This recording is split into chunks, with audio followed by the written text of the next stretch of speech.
रयत शिक्षण संस्था सातारा, रयत online school education रोज प्रकल्प 2021-22 अंतर्गत आपणा सर्वांचे स्वागत. सद्गुरू गाडगे महाराज कॉलेज कराड आमचे मार्गदर्शक माननीय प्राचार्य डॉक्टर मोहन राजमाणे साहेब यांच्या प्रेरणेने मी सौ संगीता हनुमंतराव मांडके इयत्ता 11वी अर्थशास्त्र या विषयाचे अध्यापन करीत आहे. आज आपण प्रकरण क्रमांक 4 महाराष्ट्राची अर्थव्यवस्था अभ्यासणार आहोत. महाराष्ट्र राज्याची निर्मिती 1 मे 1960 रोजी झाली. भारताला स्वातंत्र्य मिळाल्यानंतर महाराष्ट्र राज्याची निर्मिती झाली. 1 मे हा दिवस महाराष्ट्र दिन म्हणून साजरा केला जातो. 1 मे हा दिवस कामगार दिन म्हणून साजरा केला जातो. महाराष्ट्र राज्याची निर्मिती 1 मे 1960 रोजी झाली. लोकांच्या संघटित प्रयत्नामुळे राज्याच्या अर्थव्यवस्थेला एक वेगळा दर्जा प्राप्त झाला आहे. लोकांच्या संघटित म्हणजेच एकत्रित प्रयत्नामुळे राज्याच्या अर्थव्यवस्थेला एक वेगळा दर्जा प्राप्त झाला आहे. महाराष्ट्राचे प्रशासकीय विभाग. महाराष्ट्राच्या आर्थिक सर्वेक्षण पाहणी 2017-18च्या अहवालानुसार महाराष्ट्र राज्याचे प्रशासकीय कारणांसाठी मुंबई, पुणे, नाशिक, औरंगाबाद, अमरावती व नागपूर असे 6 महसूल विभाग असून त्यामध्ये 36 जिल्हे समाविष्ट आहेत. महाराष्ट्र राज्याचे प्रशासकीय कारणांसाठी 6 महसूल विभाग. महसूल विभाग म्हणजे उत्पन्न विभाग असून त्यामध्ये 36 जिल्हे समाविष्ट आहेत. महाराष्ट्र राज्यातील प्रशासकीय विभाग. पहिला विभाग आहे मुंबई विभाग. दुसरा विभाग आहे पुणे विभाग. तिसरा विभाग आहे नाशिक विभाग. चौथा विभाग आहे औरंगाबाद विभाग. 5वा विभाग आहे अमरावती विभाग आणि 6वा विभाग आहे नागपूर विभाग.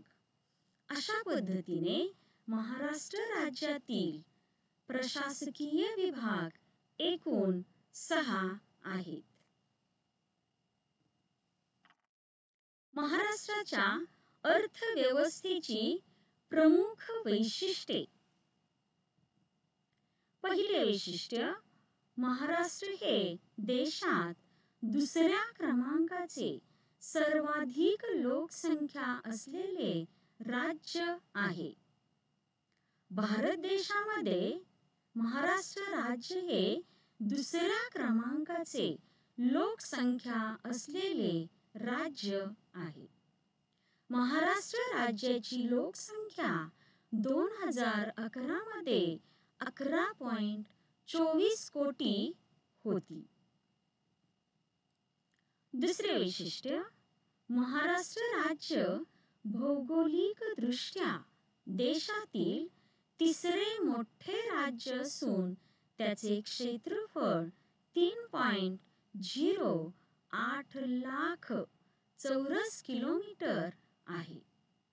महाराष्ट्र राज्य हे भारत देशामधील भौगोलिक दृष्ट्या तिसऱ्या क्रमांकाचे मोठे राज्य असून त्याचे क्षेत्रफळ 3.08 लाख चौरस किलोमीटर आहे. तिसरे वैशिष्ट्य, महाराष्ट्र हे नागरीकरण झालेले राज्य असून 45.20% लोकसंख्या नागरी भागात राहत आहे. महाराष्ट्र राज्य हे नागरीकरण झालेले राज्य आहे. महाराष्ट्रात नागरीकरण म्हणजेच शहरीकरण झालेले आहे. नागरीकरण किंवा शहरीकरण म्हणजे खेडेगावातील लोक किंवा ग्रामीण भागातील लोक कामधंदा मिळविण्यासाठी किंवा नोकरी व्यवसाय मिळविण्यासाठी शहराकडे धाव घेतात आणि त्या शहरातील लोकसंख्या वाढते. याला नागरीकरण किंवा शहरीकरण असे म्हणतात. महाराष्ट्र हे नागरीकरण झालेले राज्य असून 45.20% लोकसंख्या नागरी भागात राहत आहे. चौथे वैशिष्ट्य, जनगणना 2011च्या अहवालानुसार महाराष्ट्रातील लिंग गुणोत्तर प्रमाण दर हजारी पुरुषांमागे 929 स्त्रिया इतके आहे. 2011च्या आकडेवारीनुसार महाराष्ट्रातील लिंग गुणोत्तर प्रमाण म्हणजे स्त्री पुरुषांचे प्रमाण दर हजारी पुरुषांमागे 929 स्त्रिया इतके आहे. पाचवे वैशिष्ट्य, 2011च्या जनगणनेनुसार राज्याचा साक्षरता दर 82.3% होता.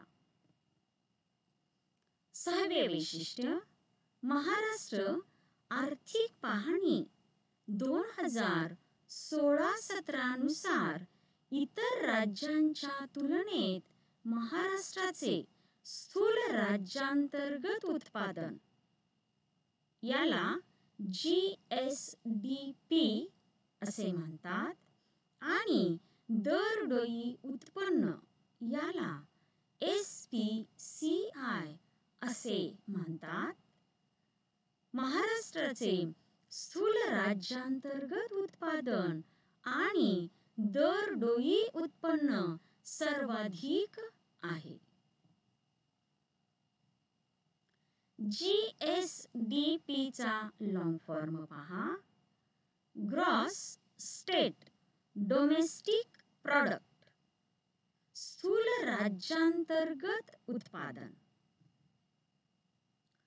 राज्याच्या भौगोलिक सीमारेषेत एका वर्षाच्या कालावधीत उत्पादित केलेल्या सर्व अंतिम वस्तू व सेवांचे मूल्य म्हणजेच स्थूल राज्यांतर्गत उत्पादन होय. राज्याच्या भौगोलिक सीमारेषेत एका वर्षाच्या कालावधीत उत्पादन केलेल्या सर्व अंतिम वस्तू, अंतिम वस्तू म्हणजे उपभोग्य वस्तू. उदाहरण पहा. गहू, गव्हाचे उत्पादन हे प्राथमिक उत्पादन आहे. गव्हापासून गव्हाचे पीठ तयार केले जाते. गव्हाचे पीठ हे दुय्यम उत्पादन आहे. गव्हाच्या पिठापासून ब्रेड तयार केला जातो. ब्रेड ही उपभोग्य वस्तू आहे, अंतिम वस्तू आहे, तृतीय उत्पादन आहे. अंतिम वस्तू म्हणजे उपभोग्य वस्तू होय. अंतिम वस्तू व सेवांचे मूल्य. मूल्य म्हणजे किंमत. एका वर्षाच्या कालावधीत उत्पादित केलेल्या सर्व अंतिम वस्तू व सेवांचे मूल्य म्हणजेच स्थूल राज्यांतर्गत उत्पादन होय. SPCI चा लॉंग फॉर्म पहा. State per capita income. राज्य दरडोई उत्पन्न. दरडोई उत्पन्न म्हणजे प्रत्येक व्यक्तीचे वार्षिक उत्पन्न होय. राज्यातील प्रत्येक व्यक्तीचे वार्षिक उत्पन्न म्हणजे राज्य दरडोई उत्पन्न होय. 7वे वैशिष्ट्य. महाराष्ट्राच्या अर्थव्यवस्थेची काही उपवैशिष्ट्ये पुढील प्रमाणे. पहिले वैशिष्ट्य आहे विपुल नैसर्गिक साधन संपत्ती. विपुल म्हणजे पुष्कळ. नैसर्गिक साधन संपत्ती महाराष्ट्रामध्ये उपलब्ध आहे. नैसर्गिक साधन संपत्ती उदाहरण हवा, पाणी, जमीन, पर्वत, पठारे, मैदाने, जंगले, खनिज संपत्ती ही सर्व साधन संपत्ती.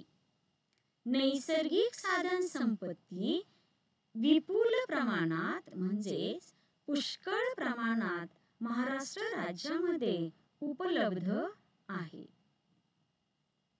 दुसरे वैशिष्ट्य कुशल मनुष्यबळाची उपलब्धता.